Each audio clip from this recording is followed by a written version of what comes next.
Училишта, водоводи, канализациони мрежи, патишта, далноводи и гасоводи се со статус на дивоградби во земјава.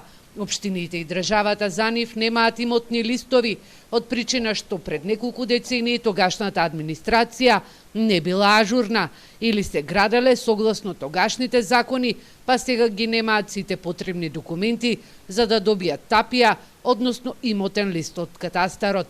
Таков е и примерот со локалниот пат меѓу селата Таринци и Долни Балван во должина од 2 километри, кој поврзува два регионални патни правци.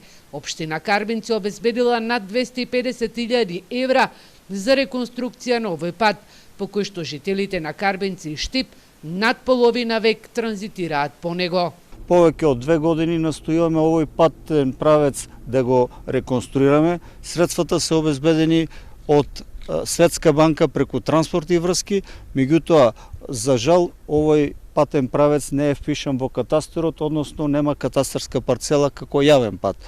За да тоа го направиме, мора да изградиме посебни, проекти да направиме, да го впишеме и сето тоа одзема време и пари.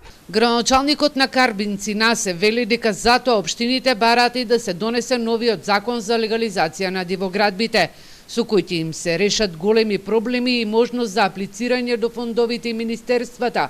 Законот повеќе од половина година е доставен во собранието, но министерот за транспорт и врски Благој Бочварски вели дека за него потребна е поширока дебата и да се донесе со поголем консензус. Очекуваме да ги слушнеме и сите предлози на останатите опозиционите партии, на партиите од владеачкото мнозинство и потоа ќе носиме одлуки. Важно е дека со овој закон државата може да реши големи прашања во однос на националните проекти, во однос на ставање во функција упишување во катастар на големи проекти од инсталациони мрежи, од водоводи, канализации, гасоводи, далноводи. За разлика од стариот закон кој предвидуваше легализација на дивоградбите за 1 евро за метар квадратен, во новиот е предвидено оној кој што се дрзнал да гради на диво да си плати комуналии, но и висока парична казна.